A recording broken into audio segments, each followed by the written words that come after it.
So what's on your mind today, man? All is well. Just came back from China and Japan. Okay. My first visits over there speaking with the African China community. and Japan? And Japan. Really? I spent a week in Japan, Tokyo and Nagoya. Okay. And then they flew Nagoya's me. dope. Yeah, Tokyo's dope Nagoya too. is dope. I really enjoyed it. And then I went to Shanghai and Beijing. It was bittersweet. Sweet because it was good seeing African people in a different setting from America. Okay, I had never been to China. So it was very good to see that. The bitter side is the fact that we're not treated well over there. Really? I'm not Really? surprised at that. What you mean? But I was taken aback by the extent to which racism is practiced against blacks in China openly. Really? So in America, we have a civil rights culture. So racism, you have to tuck it under. Has to be covert. It has to be covert. Yeah. And China is very much So, like, overt. what- There were certain nightclubs that we couldn't go into. Really? Oh, yeah. And they will tell you no black people are allowed here. What? There's certain sections of certain neighborhoods you can't live in. So, for example, if they don't want you in a certain section in Brooklyn, they will just use clever real estate tactics to keep you out. Absolutely. Okay, i.e. your credit ain't good enough or the bank didn't approve your loan. They don't have to Or do it's that not in for rent China. anymore. Exactly. They're They'll- direct with it. They're direct with it. We don't want black people here. Oh, without question. And the irony is what? Africa is rolling out the red carpet for China.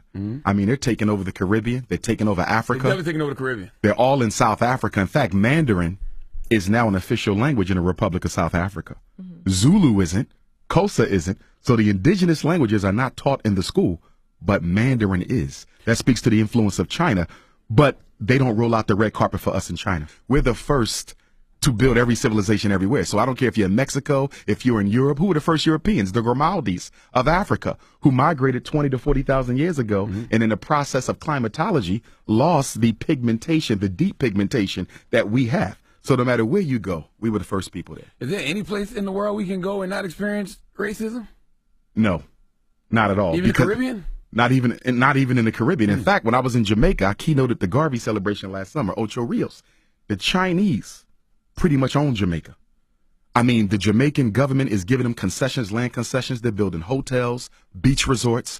They're building 2 schools for the Jamaicans. And what the Jamaicans have to give them in turn is the right to certain lands, the right to certain waterways. And if it doesn't stop, Jamaica, ironically, the land of Marcus Garvey and Bob Marley, will be the first Chinese colony in the Caribbean. Wow. It's getting bad. And you know why it's happening? Because the black bourgeoisie leadership in both Africa and the Caribbean, they don't have to live with the consequences of the economic decisions they make. So if I'm the president of Jamaica, okay, and China says, listen, we're going to give you $1 million in retirement. We're going to build you a retirement home, but we want this, this, and this. And you can loan as much money as you want. You can borrow as much money from the Bank of China as you want. I'm going to be set by the time I leave office. But what about my nation? Jamaica will be struggling for the next 50 and 75 years because of bad economic decisions from selfish leaders today. And that's the problem in Africa, and it's the problem in the Caribbean. Well, you got to remember, China is overpopulated.